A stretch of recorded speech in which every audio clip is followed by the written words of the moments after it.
Om Swastiastu. Selamat pagi, pemirsa. Senang sekali saya Madis Kedana Karang kembali hadir tentunya dalam dialog interaktif pada pagi hari ini. Dan pagi hari ini kita akan mengambil sebuah tema yang sangat menarik sekali, yaitu cara benar penyampaian SPT Pajak Penghasilan Badan. Dan untuk membahas tema kita pada pagi hari ini sudah hadir beberapa narasumber yang akan kita ajak berdialog tentunya nanti. Baik, langsung saja saya akan sapa. Beliau adalah yang pertama, Dr. Tubagus Jody Rawayan Anta Wijaya. Swastiastu, selamat pagi Pak. Swastiastu. Saya panggil Pak Jody ya. Pak Jody aja Pak Karang. Pak Jody ya. Baik, Pak Jody ini merupakan Kabid Penyuluhan Pelayanan dan Humas dari Kantor Pajak Bali ya, Ya, Pak. Kanwil Bali ya. Baik, Pak, nanti kita akan berbincang-bincang lebih banyak lagi tentang cara benar penyampaian SPT Pajak Penghasilan Badan, Pak ya. Baik, nah di sebelah Pak Jody ada Bapak Denny Kristianto. Selamat pagi Pak Denny. Selamat pagi Pak. Baik, apa kabarnya? Baik. Baik ya, ini baru pertama kali ya Pak ya? Pertama kali saya kesini. Baik, Pak Denny Kristianto ini merupakan Kepala Seksi Bimbingan Pelayanan. Ini tugasnya apa sih Pak? Untuk membimbing teman-teman yang ada di front office, di kantor pelayanan pajak, terutama di tempat pelayanan terpadu Pak. Saya memberikan bimbingan bagaimana melayani wajib pajak dengan baik. Wah, harusnya dengan smile tentunya Pak ya. Tentu Pak, ya. Courtesy smile-nya yang penting ya Pak ya. Baik, dan yang paling ujung, nah ini dia, ini agak-agak Arab ya. Ada keturunan Pak? Mungkin dari nenek kali. Baik, tapi bukan onta ya.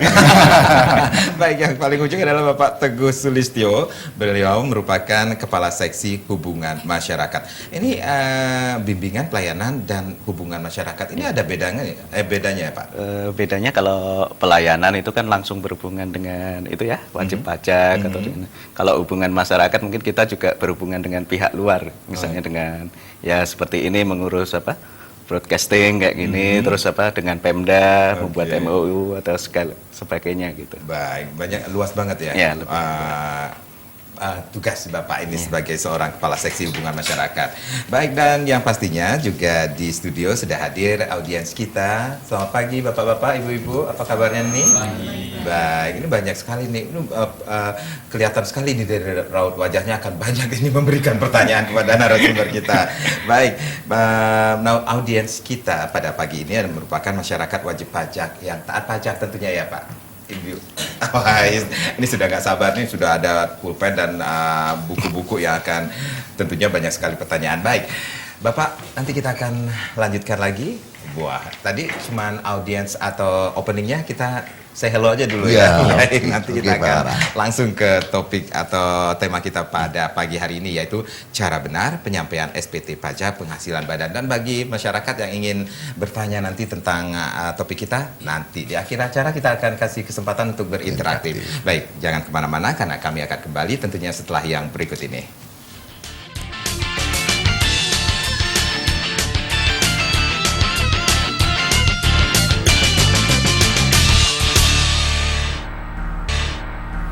Ya pemirsa, cara benar penyampaian SPT Pajak Penghasilan Badan adalah topik kita pada pagi hari ini. Langsung saja saya akan bertanya yang pertama kepada Bapak Jody ini selaku Kabid Penyuluhan Pelayanan dan Humas ini.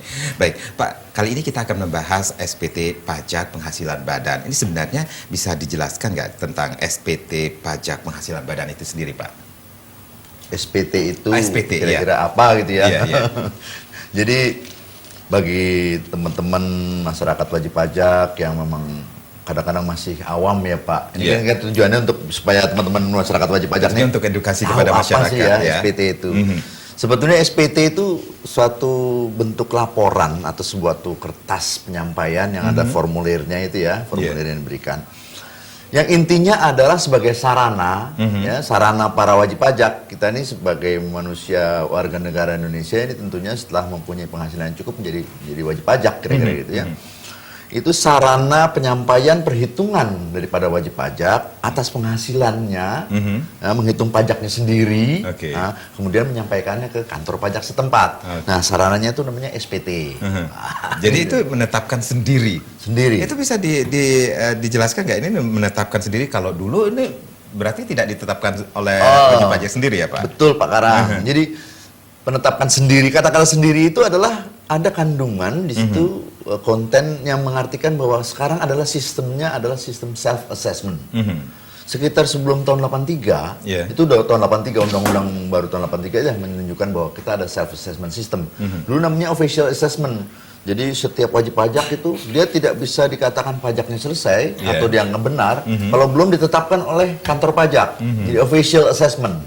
Nah sekarang tahun 83 ke depan sampai sekarang ke depan itu wajib pajak diberikan kepercayaan penuh untuk mengisi sendiri, dan sepanjang tidak ada sesuatu yang membuat dia diperiksa atau membuat suatu data baru, maka pajaknya dianggap benar. Makanya hitunglah sendiri, negara percaya sama kalian. Gitu kira-kira begitulah. Sekarang negara percaya kepada wajib pajak. Sebenarnya apa saja yang dilaporkan dalam SPT itu sendiri, Pak? Dalam SPT PPH pada saat kita sekarang ini kan agendanya untuk bicara masalah PPH badan ya. Berapa yang di sana bisa dihasilkan mengandung dari omsetnya, hasil daripada pendapatannya. Pendapatan itu bisa hasil penjualan, bisa hasil jasa.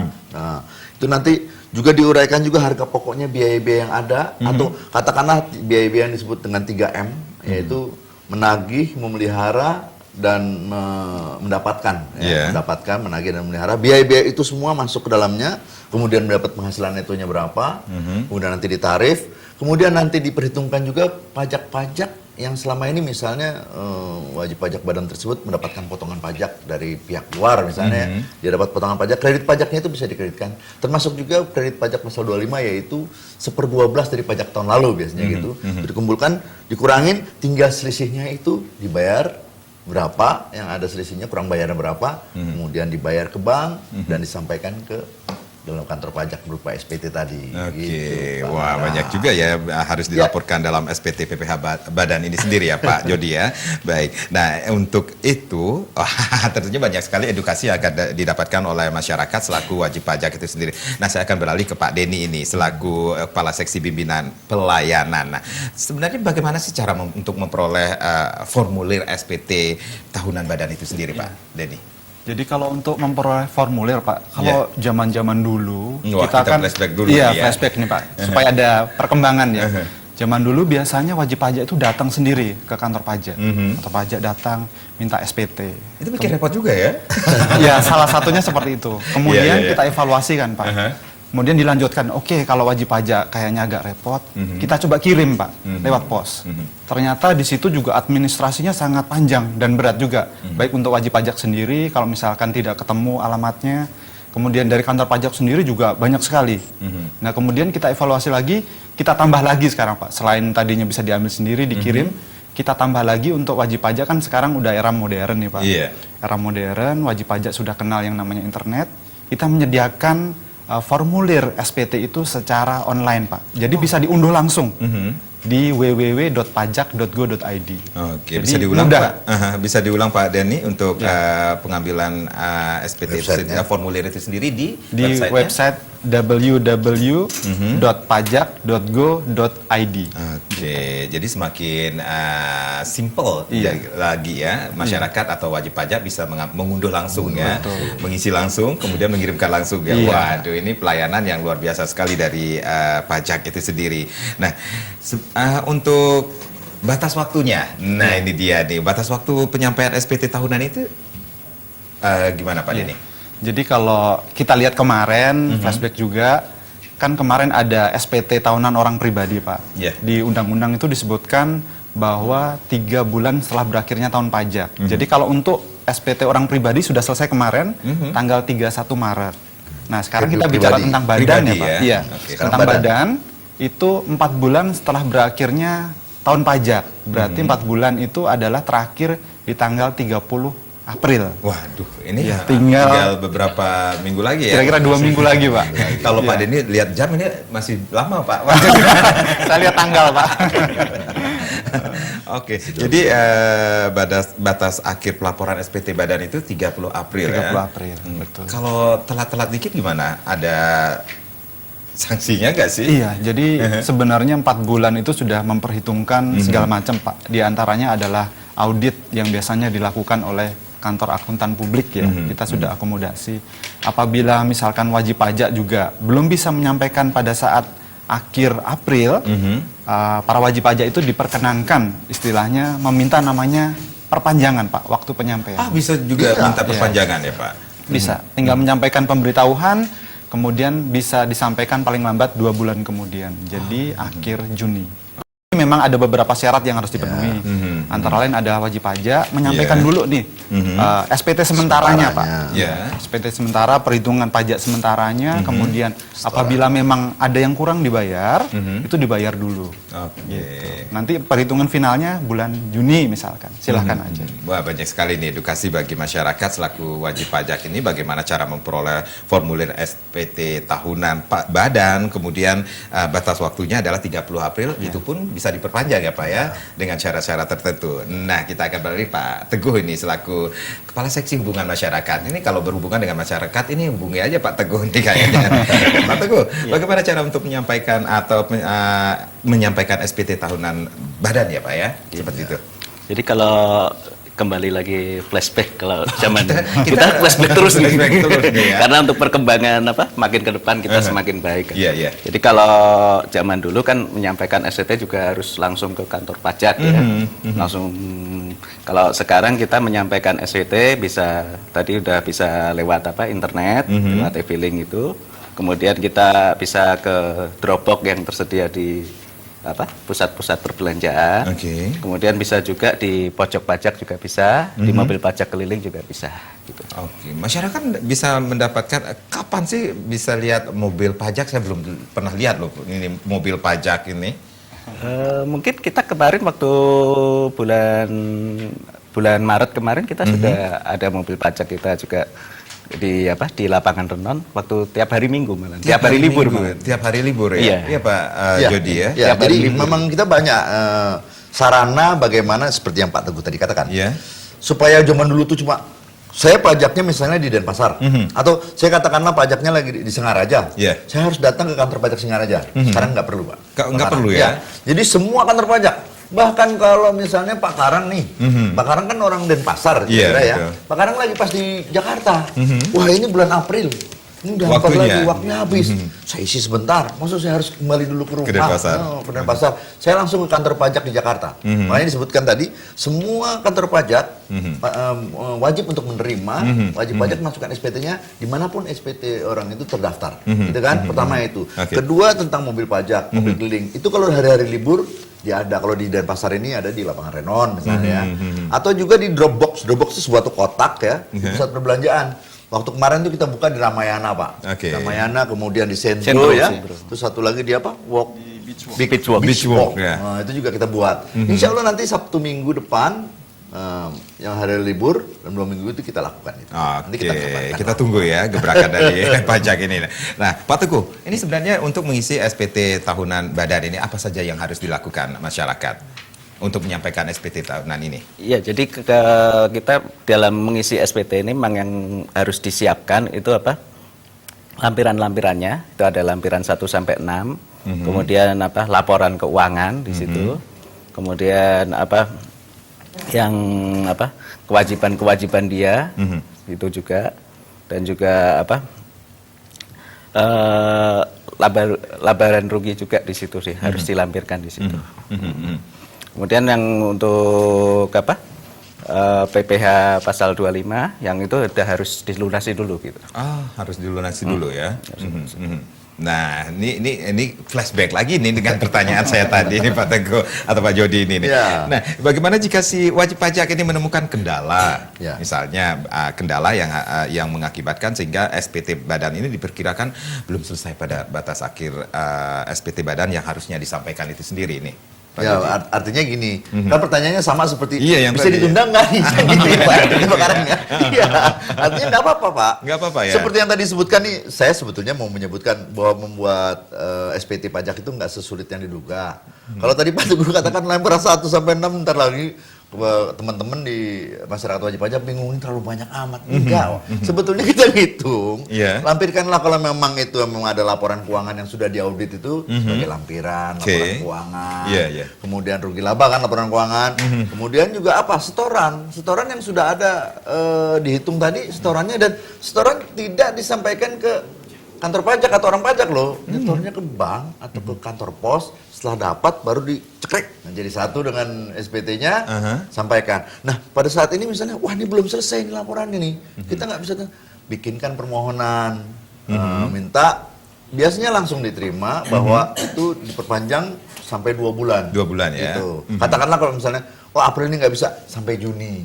Tapi untuk sementara yang setoran yang sudah ada itu hitungan sementara dimasukkan aja dulu tanda terimanya SPT sementara gitu Pak. Bisa. Oke, jadi masyarakat jangan berpikir yang terlalu ribet ya. Jangan. Ruwet ya. Kebetulan juga masih tetap diadakan kok Pak. Misalnya sementara dulu masuk, wah tadi kan ada yang lupa nih, ada yang salah.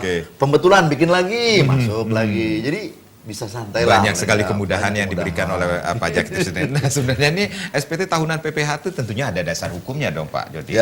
Ya. SPT tahunan ini dasar hukumnya adalah pasal 3 ayat 3. Kewajiban itu di undang-undang ya. Kita kan mematuhi sebagai warga negara yang baik, mematuhi undang-undang ya.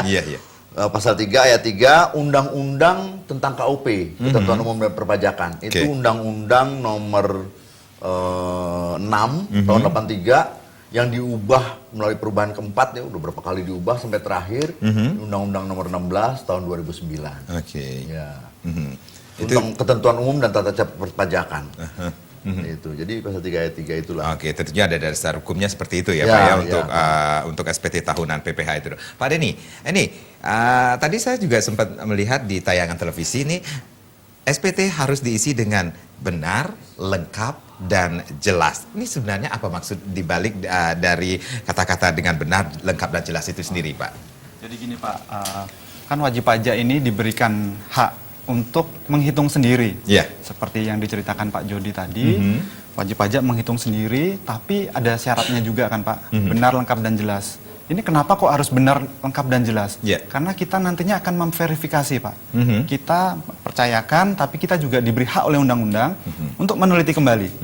Meneliti kembali apakah yang diisi oleh wajib pajak itu sudah sesuai dengan ketentuan. Yang pertama harus benar. Benar itu artinya bahwa sudah sesuai dengan ketentuan, kemudian perhitungannya, matematisnya sudah benar. Itu yang pertama. Yang kedua adalah lengkap. Lengkap itu artinya semua unsur-unsur yang ada di dalam SPT itu diisi Pak. Apabila tidak ada transaksi, itu ditulis saja strip atau nol. Gitu. Kemudian lampiran-lampirannya juga harus dilampirkan juga, wajib. Kemudian yang terakhir adalah jelas. Jelas ini artinya bahwa sumber-sumber yang ada di dalam SPT tersebut itu bisa di-tracer Pak. Jelas sumbernya dari mana aja. Apabila omsetnya nanti dilihat dulu, nanti di bukunya itu ada semua, di neracanya semuanya kelihatan Pak. Gitu. Jadi neraca rugi laba nantinya itu akan dimasukkan ke dalam SPT. Jadi semuanya jelas sumber-sumbernya. Iya, wajib pajak juga harus menaati dengan mengisi dengan benar, lengkap, dan jelas itu. Ada nggak sih yang benar, lengkap, dan tidak jelas ini Pak? Ada Pak. Ada ya? Ada. Jadi kadang-kadang mereka tidak bisa membuktikan bahwa hitungan yang ada di dalam ini sumbernya dari mana. Malu-malu kali Pak. Iya. Jadi tapi itu ketahuannya nanti Pak. Jadi ada proses verifikasi, kita akan scanning dulu, oh ini ternyata nggak jelas, kita akan tanyakan kembali kepada wajib pajak untuk mengisi yang benar. Ini dia, nih poin yang harus ditaati oleh wajib pajak itu adalah benar, lengkap, dan jelas. Itu yang penting ya. Baik, Bapak-Bapak, nanti kita akan lanjutkan lagi obrolan kita yang sangat menarik sekali ini. Baik, pemirsa jangan kemana-mana karena sesaat lagi kami masih kembali tentunya dengan topik yang sekali lagi cara benar penyampaian SPT pajak penghasilan badan. Tapi tentunya setelah yang berikut ini.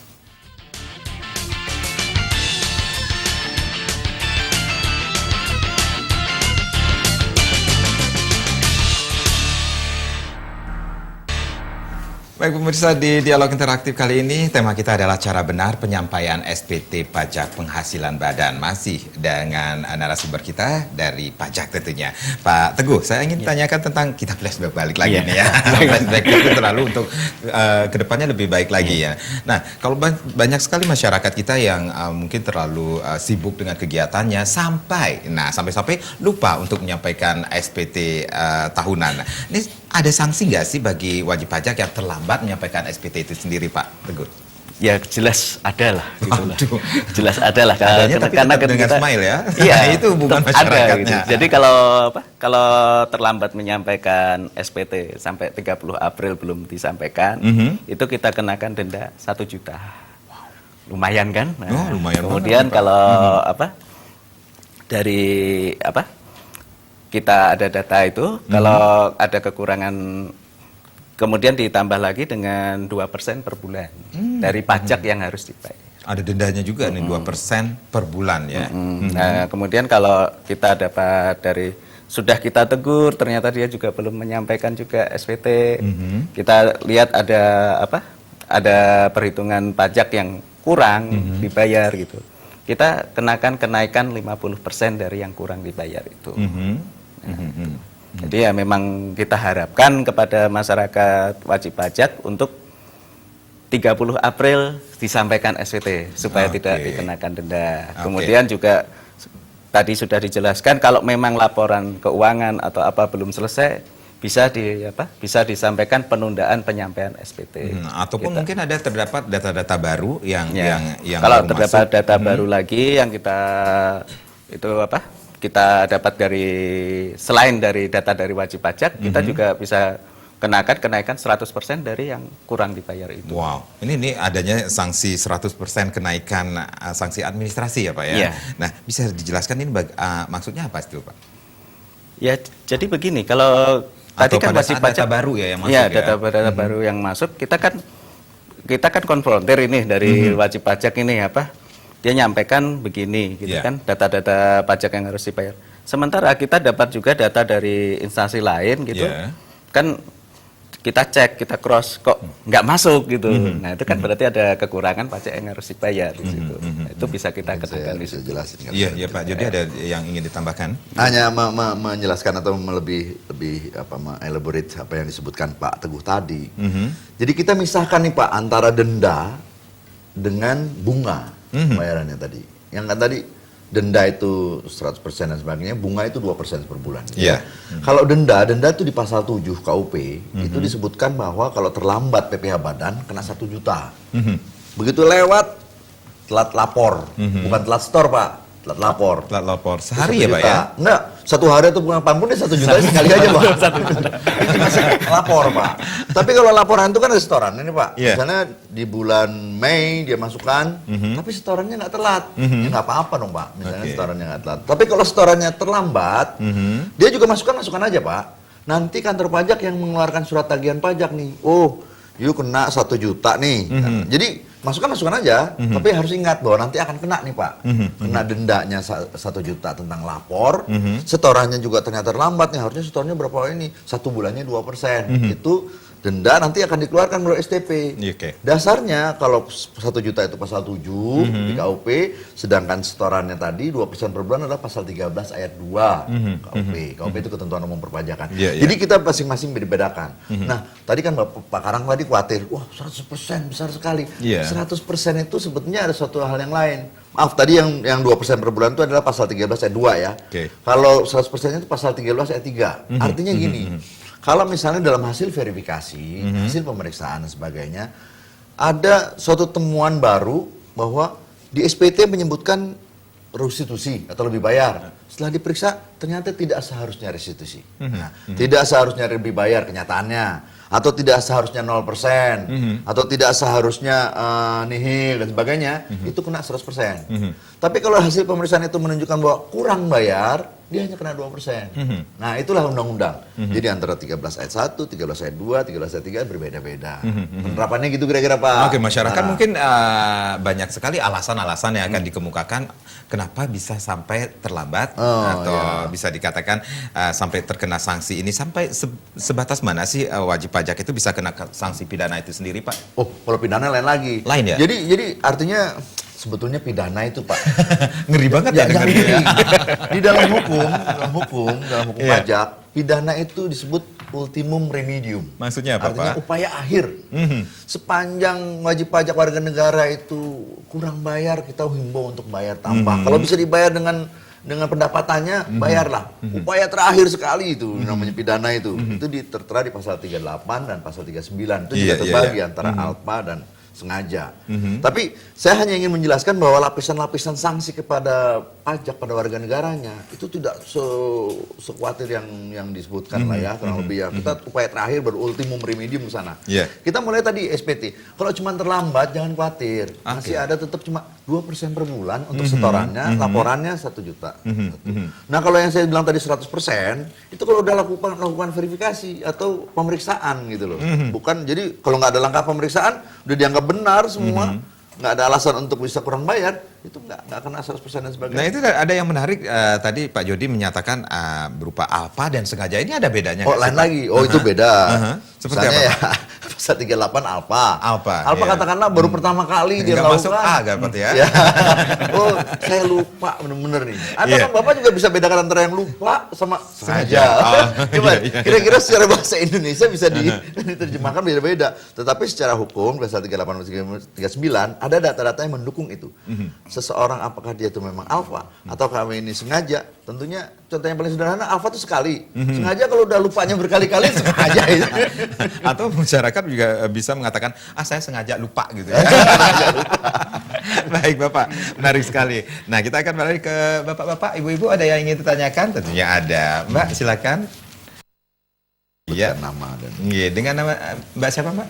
Liana. Mbak Liana, silakan Mbak. Assalamualaikum warahmatullahi wabarakatuh. Waalaikumsalam. Selamat pagi Om Swastiastu. Swastiastu Mbak. Perkenalkan nama saya Liana, staf accounting salah satu perusahaan IT yang berlokasi di Denpasar. Iya. Nah ini kebetulan perusahaan kami di tahun 2011 dan 2012 kemarin itu sempat vakum Pak. Jadi tidak mendapatkan proyek pengadaan IT. Kemudian baru mendapatkan proyek lagi di tahun 2013 ini, baru mendapatkan proyek ya.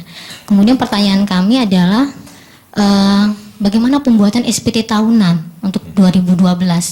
Mengingatkan kemarin sempat nggak ada proyek.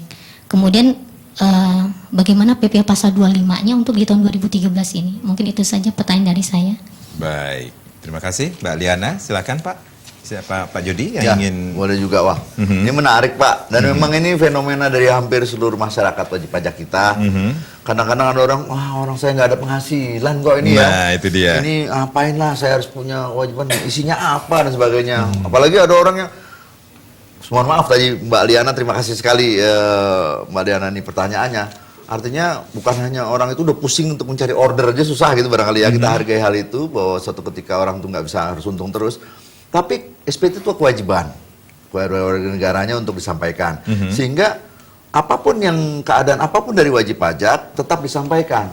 Katakanlah nanti baru ada order, sekarang ordernya baru 1-2 saja. Itu tetap dimasukkan diisi. Justru SPT sebagai sarana isi perutnya wajib pajak ini kita sampaikan melalui SPT itu sarana. Kalau memang rugi, sampaikanlah rugi. Katakanlah itu memang belum ada dan banyak biaya ada di atas penghasilannya katakanlah, supaya kantor pajak tuh tahu Pak. Itu Mbak Liana juga tentunya mudah-mudahan dengan posisi itu wajib pajak itu jadi mengutarakan kerugiannya atau kurang ada ordernya tidak untung, nanti menjadi rugi itu disampaikan. Dan perlu diketahui Mbak Diana bahwa rugi itu bisa dikompensasi ke 5 tahun ke depan. Jadi artinya gini, suatu perusahaan katakanlah baru berdiri katakanlah ya, dia punya rugi 100 misalnya, rugi nih Pak, bagaimana dengan untung? Dia sampaikan ruginya, itu bisa sampai 5 tahun ke depan dia akan tidak perlu bayar pajak. Gitu. Misalnya katakanlah rugi 100, tahun depan baru untung 20, masih belum bayar pajak, ada kompensasi rugi dari kemarin. Sampai rugi itu habis di 5 tahun, baru dia bayar pajak tahun kelimanya. Gitu. Tapi kalau misalnya tahun ketiganya untung 120, tentunya dia masih ada 20 gitu misalnya ruginya yang tahun lalu dikompensasikannya sudah habis gitu kira-kira gitu. Nah itu satu. Kemudian juga pada posisi bahwa dia tuh rugi, kalau dia ke depan itu nanti akan menjadi untung, semua rugi-rugi itu harus tetap dikabarkan, harus tetap dikasih tahu semua biayanya, ordernya misalnya cuma 1, 2, 3 dan urut gitu ya. Nanti begitu dia dapat order yang besar, dia juga bisa mengkompensasi penghasilan ini dengan rugi-rugi, katakanlah rugi untuk 3M tadi, biaya untuk mendapatkan, untuk memelihara, dan untuk menagih. Itu 3 itu bisa masuk semua dalam SPT. Jadi jangan khawatir, Jangan juga untuk tidak ada untung atau tidak ada pajaknya kemudian tidak melaporkan, nihil pun masukkan SPT. Gitu kira-kira. Mudah-mudahan Mbak Liana bisa bisa mengerti dan lebih jelas. Itu banyak sekali lampiran-lampiran atau yang harus saya isi. Apa boleh nggak Pak kalau saya tuh minta tolong ke bapaknya yang ngisi gitu atau AR-nya yang ngisi gitu.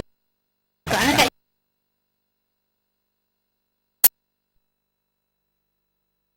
Pikiran ribet. Oh, lagi hamil ya Mbak ya? Siapa tahu anaknya pegawai pajak nanti ya. Amin. Amin. Nah, coba yang mau menjelaskan ini kepada Mbak Dewi biar tidak ribet ya Mbak Dewinya sendiri. Pak Denny mungkin? Ya, Nggih, boleh, Pak. silakan. Jadi gini Bu Dewi ya, saya panggil Ibu nggak apa-apa ya, udah calon Ibu ya. Jadi gini, kadang-kadang memang masyarakat ini agak kesulitan dalam mengisi SPT. Ya, sebenarnya SPT badan itu nggak terlalu susah seperti yang kita bayangkan, banyak lampirannya nggak. Simpelnya adalah SPT tahunan itu sedikit memindahkan item-item yang ada di laporan keuangan dari neraca, dari rugi laba ke dalam SPT, ke dalam surat pemberitahuan tahunan. Kemudian di situ akan ada penyesuaian fiskal positif ataupun negatif. Nah itu sebenarnya laporan itu sudah dibikin dulu oleh koperasi atau perusahaan, memang mereka diwajibkan. Nah sekarang apabila Ibu Dewi nih kurang familiar dengan akuntansi ya, kurang familiar dengan angka, terus kemudian meminta kami untuk mengisikan ya Bu, itu secara kode etik tidak bisa Pak. Nggak boleh kita jadi semacam konsultan gelap nantinya, nanti saya minta fee sama Ibu. Nah itu nggak diizinkan Bu. Tapi kita diizinkan untuk memberi bantuan bagaimana cara mengisinya. Tapi yang mengisi tetap Ibu gitu.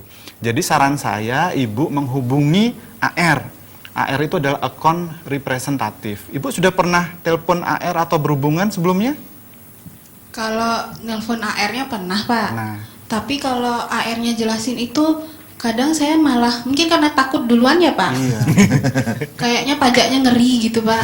Jadi kalau nanya sama AR-nya tuh keburu nggak ngerti, keburu kayaknya susah gitu. Harus mungkin karena saya nggak dari orang keuangan atau ekonomi gitu Pak. Iya. Jadi dikasih tahu nanti penghasilannya masuk ke sini kok kayaknya susah gitu Pak. Jadi gini Bu, memang kadang-kadang kalau kita menjelaskan lewat telepon, lewat imajinasi, Bu masuk sini, kayaknya ribet banget. Tapi kalau kita datang, kemudian AR ada datanya, Ibu bawa data ke sana, ada SPT-nya, itu akan mudah. Akan dijelaskan sama AR, oh ini masuk sini, ini masuk sini. Ibu silakan aja datang. Nah, biasanya kami menyediakan namanya kelas pajak, Pak, di Apa tiap-tiap itu, Pak? kantor. Jadi, kelas pajak itu adalah wajib pajak yang akan bertanya, dikumpulkan dalam satu kelas, akan kita jelaskan bagaimana cara mengisi SPT. Jadi tidak satu persatu karena memang keterbatasan dari tenaga akun representatif itu sendiri. Jadi bisa dikatakan Ditjen Pajak sudah menyediakan tenaga khusus untuk membantu pengisian SPT pajak itu sendiri. Iya, gitu. Ya. Jadi silakan datang ke tempat AR yang bersangkutan, kemudian Ibu janjian, kemungkinan AR itu akan mengumpulkan jadi satu. Kira-kira kelas pajak itu akan diadakan kapan? Biasanya di bulan April ini banyak kelas pajak, Pak. Oke. Karena banyak wajib pajak yang bertanya. Atau ada yang nomor yang bisa dihubungi nggak kalau wajib pajak ingin mengetahui AR atau mengisi SPT itu sendiri, Pak? Iya. Jadi bisa menghubungi, misalkan ada pertanyaan, silakan hubungi Kring Pajak 500 200. Oke, Kring Pajak 500, 500 200. Itu atau nomor bisa- lokal apa bagaimana, Pak? Itu nomor di Jakarta, Pak. Jakarta, Kring jadi- Pajak Pusat. Ya. oke, Kemudian iya. bisa juga menghubungi kantor kami di Kanwil, itu 241 555. Oke, sekali lagi di 241 555. Ya. Itu bisa bertanya apa saja Boleh, tentang Pak. pajak itu Silakan. atau pengisian SPT Oke. itu sendiri ya. Nah sebenarnya seperti kata Bu Dewi itu sendiri dokumennya banyak sekali. Ini sebenarnya dokumen-dokumen apa saja atau lampiran-lampiran apa saja sih Pak yang ada? perlu ya. Yang perlu itu. Jadi gini, yang pertama ada lampiran SPT-nya. SPT-nya secara lengkap tadi lampirannya ada. Tapi itu intinya memindahkan saja Pak dari laporan keuangan neraca ke dalam SPT. Yang kedua adalah SSP namanya. Oke. SSP ini adalah jumlah kurang bayarnya berapa yang harus dibayar ke bank. Nah kemudian SSP ini distorkan dulu ke bank, dibayar dulu di sana. Nah kemudian dapat bukti namanya surat setoran pajak. Yang ketiga adalah transkrip dari neraca dan rugi laba. Transkrip itu adalah cuplikan-cuplikan Pak, misalkan omsetnya berapa, berapa, biayanya apa saja, nanti diisi di situ. Kita sudah bikinkan formatnya, silahkan aja. Kemudian kalau ada daftar penyusutan, biasanya kan wajib pajak ada penyusutan bangunan, mesin, segala macam. Kalau itu datanya tidak cukup dalam SPT, bisa bikin lampiran sendiri. Itu saja, Pak. Simple ya, Mbak Dewi bisa dimengerti ya. Nanti bisa datang langsung ya ke Ditjen Pajak di Renon ya Pak ya. Ya. Baik. Nah Pak Teguh, ini sebenarnya sekali lagi kita mungkin wajib pajak banyak yang tidak mengetahui info tentang pajak dan SPT tahunan ini, bisa didapatkan infonya di mana sih Pak? Untuk apa? Penyampaian SPT-nya iya. atau pengambilan atau tentang SPT? pajak atau SPT apapun tentang pajak itu Ya, sendiri. kalau tadi sudah dijelaskan Pak Denny, kalau kita misalnya ada masalah dalam penghitungan pajak itu di bisa hubungi telepon lokal tadi di 241 555, kemudian kering pajak 50200. Iya. Nah, kemudian kalau untuk info SPT-nya sendiri bisa di website kami di www.pajak.go.id, itu bisa juga di situ. Jadi di situ ada jelas nanti petunjuk pengisian dan sebagainya jelas. Baik. Gitu. Ini 1 jam nih kalau kita ngomongin pajak kurang kali ya. Baik. Iya. Pak Jody, ini ada yang ingin disampaikan kepada pemirsa Bali TV tentunya aduh hampir habis nih waktunya kita. Oh nih. gitu ya? Wah, Iya saya nggak Pak. sadar nih Pak. Sekarang Pak, itu waktu Indonesia Barat Pak. Oh iya, sorry. Oh, tahu aja. Ya silakan teman Pak, kita kejar waktu ini. Iya, silakan Pak Jody, ada yang ingin disampaikan kepada Jadi pemirsa Bali TV begini tentunya. teman-teman atau masyarakat wajib pajak khususnya di wilayah Bali, khususnya wilayah Bali, Pulau Bali dan sekitarnya, dan umumnya secara nasional sebagai warga negara, saya mengingatkan bahwa saatnya untuk mengisi SPT wajib pajak badan hukum termasuk koperasi, PT, CV dan sebagainya itu sampai dengan batasnya 30 April. Sesuai dengan undang-undang pasal 3 ayat 3, 4 bulan setelah berakhirnya masa pajak. Ya, masa pajak yang ada. Nah, untuk April ini Bapak dan Ibu jangan sungkan-sungkan, segeralah, lebih baik sekarang apa yang kita bisa lakukan daripada nanti atau besok-besok nanti akan bingung sendiri, waktunya habis. Kita harus didahului juga dengan setoran pajaknya pasal 29 namanya, kekurangan pajak yang harus disetorkan. Sebelum ngantri panjang-panjang di bank, sebelum nanti tutup banknya atau ke kantor pos, segeralah, lebih dini lebih baik ya. Kalau kurang mengerti, datanglah ke kantor pajak terdekat ya, tempat Bapak dan Ibu ada, ke kantor pelayanannya ya, di seksi pelayanannya, di tempat pelayanan terpadunya. Kalau memang pengen diberikan suatu kelas pajak, sampaikan kepada front office-nya, nanti akan menghadiri oleh AR yang ada, kemudian bikin kelas sendiri, rame-rame. Kalau kurang jelas, sejelas-jelasnya isilah di sana, misalnya kalau kurang jelas, ya. Setelah isi ke bank, setor dan masukkan. Ada sesuatu yang kurang jelas, kembali ke kita. Maksudnya ke kita tuh ke kami-kami ini yang ada di kering pajak 500-200 secara umum nasional, dan 241, jangan lupa 241-555. Nanti kita yang jawab. Baik. Kantor wilayah DJP Pajak Bali. Baik. DJP Masih Bali. tagline-nya Pak, orang taat bayar pajak. Masih. Baik, Pak Jody, Pak Denny dan Pak Teguh dan ibu-ibu, bapak-bapak, terima kasih sudah hadir di sini sharing bersama kami di sini tentunya untuk wajib pajak pemirsa Bali TV. Mudah-mudahan apa yang kita berbincangkan ini bermanfaat bagi kita semua ya. Baik, pemirsa, demikian bincang-bincang saya. Akhirnya saya Made Sukadana Karang. Terima kasih dan sampai jumpa. Om Santi Santi Santi Om.